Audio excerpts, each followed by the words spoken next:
What's up guys, and welcome to a new video. So this is the update to my Shockwave Totem Titan Warrior build. This build can easily handle everything currently in the game. I'm level 92 and there has been several changes since the last guide. We're doing significantly more damage, along with having even better survivability, making this build S tier for sure. I will cover everything in depth, so be sure to stick around because there are a lot of changes to the gear and passive tree. Also, there are a couple ways that I will go over to push the damage even a little bit further than it's actually at right now, which is crazy. We're already doing a ton of damage. I think this will be the last update for the build and I'm going to move on to something else, but I will say this build has been super fun and I have been having a blast with it.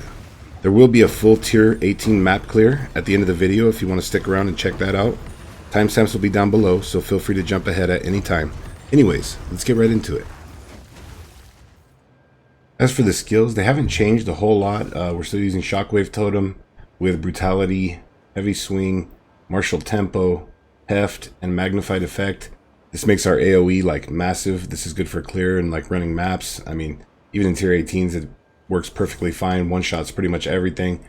In maps, if you want for bosses, you can switch out to Concentrated Effect, which will get you quite a bit more damage, up to like 75k.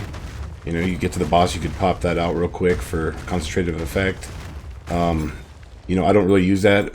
Also, now one of the changes, we have everything set up to where I can switch out. Now we have the shield. With the shield, we have, right now you can see 70% block chance, 71% armor. Our resistances are capped. We're almost capped on chaos resistance now, which we'll go over in the gear and how we got more chaos res. Also, our life recovery has went up quite a bit. As you can see right there, we have 845 life recovery per second, which, I mean, here, I'll get my life down. As you can see how quick that goes up. It's like pretty much quicker than my actual flask. So, but that being said, so if you're going to go to fight like a pinnacle boss or like the arbiter, like I killed, you know, just switch out for another mace with +7. As you can see right here, you know, our damage goes up to 160k. Actually, with the buffs up, it goes to 184. Now, we do use a lot of life to cast this, 1300 life, but it's really not that bad. With our regen, it goes up quick, and you know, you're laying bosses down quick with the with this. So, you know, you just stay out of the way, and you know, you can drop bosses super fast. But like I said, that's only for like pinnacle bosses. You don't use that often. Anytime you're mapping or doing like map bosses, anything like that, you're just gonna keep your shield on. So anyways, yeah, back into the skills. So Shockwave Totem, still the same things. You know, you can switch out Concentrated for Magnified and back and forth, just depending on mapping or if you want to use it for bosses. Right here now, I did mess around with the Ancestral War Totem. I threw an Armor Breaker just to break armor, and we have Overabundance, so we can get +1 to totems. So we can have 3 of the regular totems, as you can see right there. Also, we can cast one of those, you know, and then that can break the boss or enemy's armor. But I really don't even use this. You don't need to. I mean, even like when I fought the Arbiter, I mean, I didn't even have time to really cast that out. You're laying them down so quick with your other totems, it doesn't even matter. So, you know, that's on you. If you wanted to, you could use it. Put Close Combat in with Persistence for more duration on it, and then Overabundance, so you have +1 totems, because if you don't use that, then you're going to lose out on one of your other 3 totems. Right here, we're still using Time and Need. You know, this is also, along with our massive amount of regeneration, like almost 900 regeneration per second, we have this. This is, you know, healing us periodically, removing curses and ailments, and then also it gives us 601 life over like immediately. So we throw Herbalism in there for more recovery with our flasks, and then also we want to get less skill effect duration with Fast Forward right here, making it go off more often. Then we're going to use Overwhelming Presence. This is going to lower the enemy's stun threshold, so we're stunning them more often. And then right here I have Vitality. Now for mobility, we have Shield Charge still with Ingenuity and Rage. Don't worry about the Rage, I just popped that in there. We don't need it in there. You know, it's too hard to try to sustain Rage with this build, and we're killing stuff so quickly that it doesn't matter. Even if we get a little bit of Rage, it just runs out super quick, so don't worry about that. Ingenuity though, bringing the cooldown down, so you know, Shield Charge helps us to get around the maps really fast. And then we have Leap Slime. The only reason that we have Leap Slime is just so we can get over gaps. Like if we're in a map and there's a little gap that we can get over, makes it easy using Leap Slime. Alright, now into the gear really quickly. Now one thing that has changed with the gear, here's my two-handed mace from before. Before I talked about getting the, in your sockets, the 30% chance to bleed. You know, this doesn't work for totems. It's not giving our totems any bleed chance from that. The bleeds that I was getting was from one of the jewels that I had, so that's why I thought that it was working. but it turns out it's not, so don't worry about that.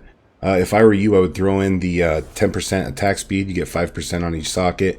Now, this is not going to help the attack speed of your actual totems and give you any damage there, but it does help like when you're leap slamming or when you're shield charging.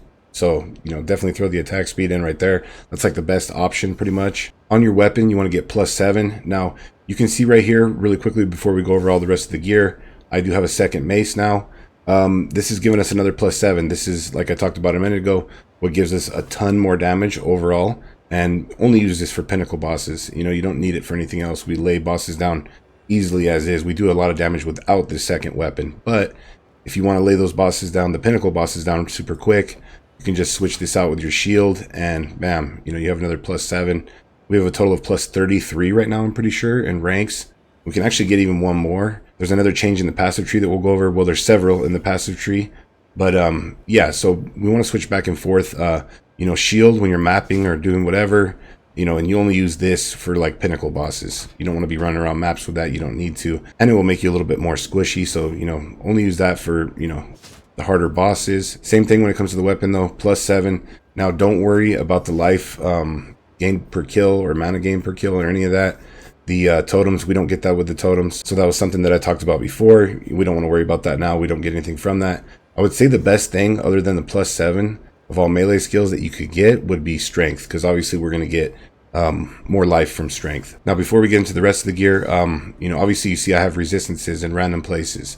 I'm not going to talk about my resistances. Get resistances wherever you can. You want to be capped off. You want to get to the 75. If you at least don't get to the 75, you're going to be taking a ton of damage that you don't need to take. Also, you do want to get some chaos res. I would say you want to get at least over like 60% on your chaos res. Try to get it as close as you can to being capped. Now real quick, up in the helmet, you know, get a ton of armor, strength. I do need a little bit of intelligence, so I got it right here in the helmet. Try to get that armor roll as high as you possibly can though on any piece of gear that you have, you know, because you want to have more physical damage mitigation. Into the amulet right here, same as before, you want the +2 to level of all melee skills, and then you want to allocate lay siege. Right here you can see with lay siege you get 1% increased damage per 1% chance to block. So with our current setup we're getting 70% damage. That's going to be the best thing that you can allocate on your amulet damage wise for the build. And then same with the amulet, try to get as much life as you possibly can, and then you definitely want to make sure to get the +2 to level of all melee skills.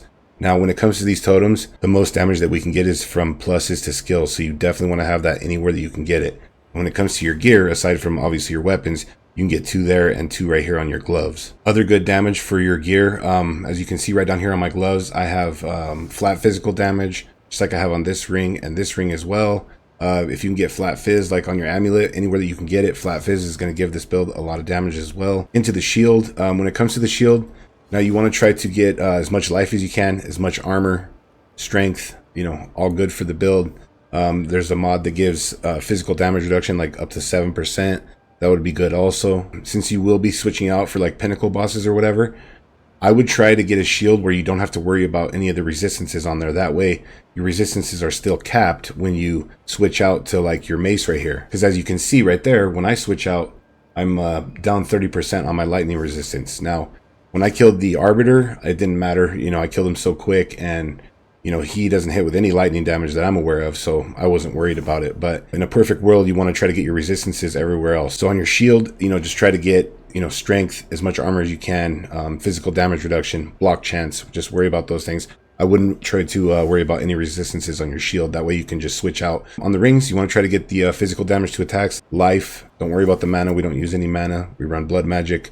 Strength, you obviously want to get as much strength as you can anywhere that you can, because we run Giant's Blood, making it to where we can wield 2-handed maces in each of our hands. And then be sure to quality up your rings and your amulet. On the other ring over here, I have strength, physical damage, you know, other resistances. Pretty good ring right here, get me a lot of resistance. Unfortunately, it doesn't have any maximum life. It'd be even better if it had maximum life. Now, I did change out from my other body armor. I got this one. We spend a lot with casting these totems, right? As it's currently set up, we spend almost 600 life. You know, and if you see right there, we have that, you know, 845 regen for a reason. We want to get our regen up as much as possible. First of all, it helps out in maps and stuff. We don't ever have to hit our, you know, life pot pretty much, even on bosses. And it's like having a permanent life pot. But secondly, you know, it accommodates for the total that we're spending on these. Because if you don't have regen, you know, you're just going to be dropping your life down and you're going to be potting left and right. So you want to get regen everywhere you can. If you get this, if you get a steel plate like this, you know, for the implicit right there, you get life regeneration. It's up to like 2.5%, if I'm not mistaken. Yeah, up to 2.5%. High armors you can, life regeneration, resistances. Now for your sockets in the gear, guys, you know, just cap off your resistances. If you have those capped, then get like the maximum life. Down into the gloves. Now we actually get a lot of damage. I'm getting a lot of damage for the totems right here. You know, first and foremost, you want to get the +2, and then it's kind of a toss-up. I think the 12% attack speed might be a little bit more damage than the flat fizz, even though I have a pretty high roll on the flat physical damage on these gloves. So in a perfect world, you want to try to at least get the flat fizz, the pluses to melee skills, and the attack speed along with life like I have, making these gloves like excellent for the build. That'd be like a perfect set of gloves. Over into the belt, right here, you know, try to get armor if you can, life, get your resistances here, and then try to get life regeneration. You know, that 28.2 is, you know, getting boosted. We're getting like a good amount of life regen from that. So try to get life regen on here and on your boots. And actually now we'll go into the boots, you know, get as much flat life as you can, resistances. Definitely want to get the 30% movement speed. And then also you can see right there, you know, I got 7% chaos res in the socket, which you can also get that if you cap your resistances on your other gear pieces, helping you to get your chaos res up. And then once again, we have the life regeneration down there on the boots. You know, we have life regeneration in a lot of spots, and on the tree, just boosting our regen up a lot. And we need that regen with the high cost of our totems. Right here into the flask, you know, just get the increased amount, and then gains charges per second. I think you can get up to 0.25 when it comes to that. And that'd be like the perfect life flask. Now, with this build for your charm, you may have a 2-slot belt, just depending how many charm slots you have. But in your first one, you definitely want to have this one, so you have immunity to freeze.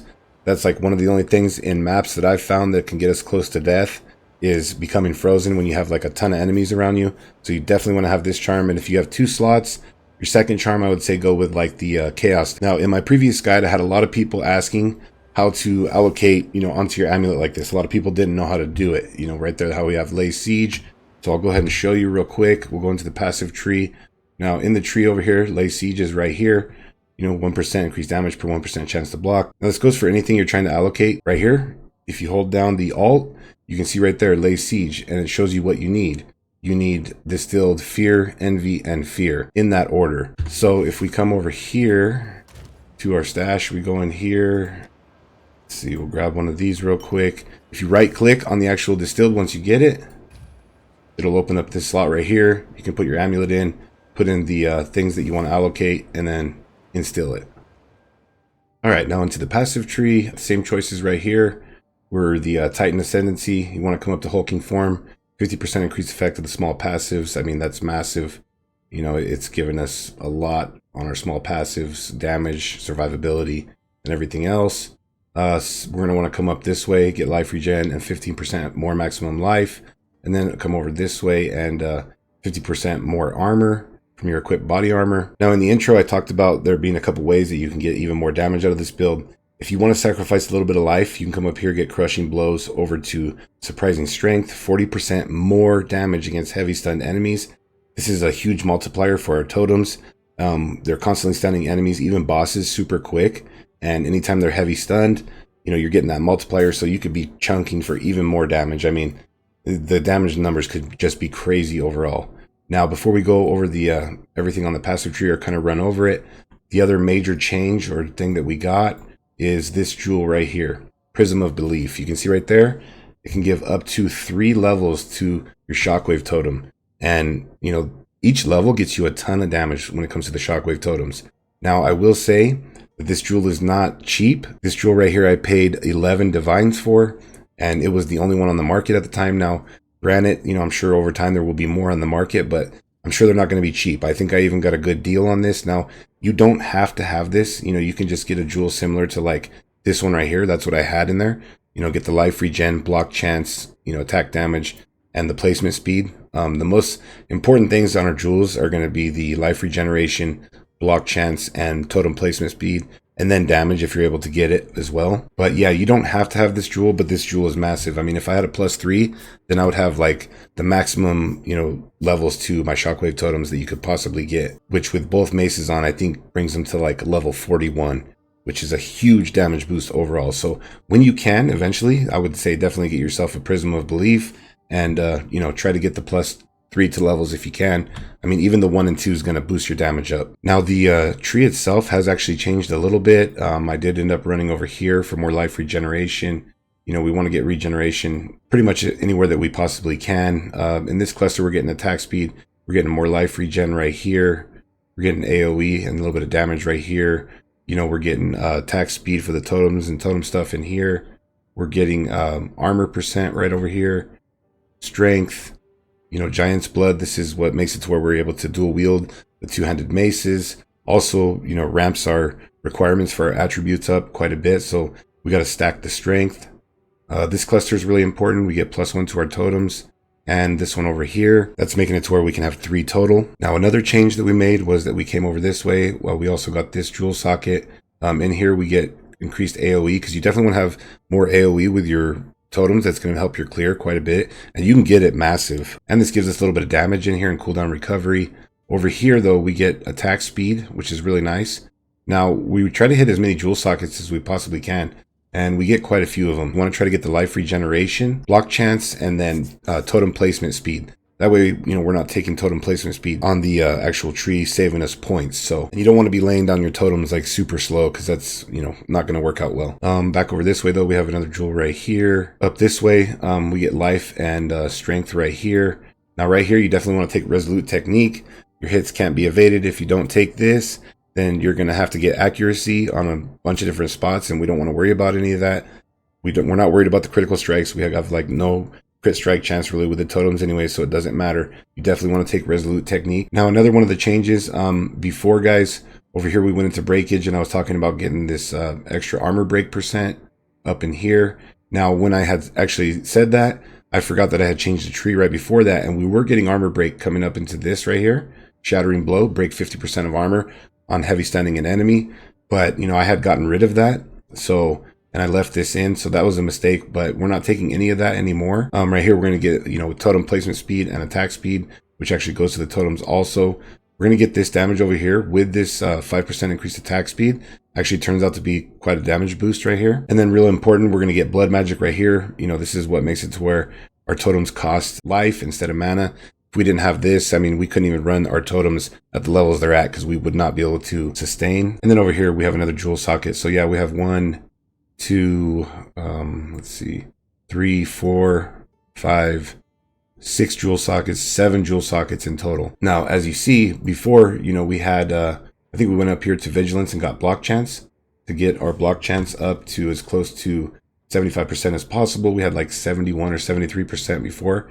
But you see now we don't take block chance anywhere on the tree, and that's because we're actually getting it from the jewels. We get quite a bit from the jewels. I mean, that life regeneration helps a lot. It boosts our life regen up. Block chance helps a lot, and the totem placement speed. So, and then if you can get, you know, 1 damage mod on with those, it's awesome. This one right here, you know, this is a nice one. I got the life regen, block chance.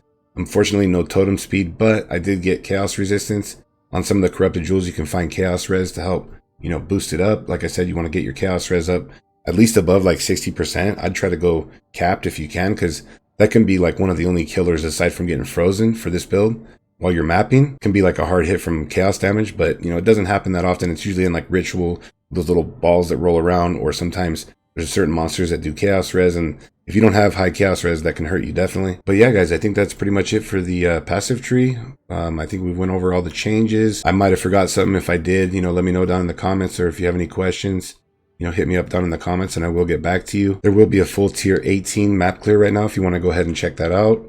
I appreciate all the support recently, guys. If this has been helpful, don't forget to like and subscribe. Leave me a comment. It helps my channel grow and I'd really appreciate it. Anyways, thanks for watching.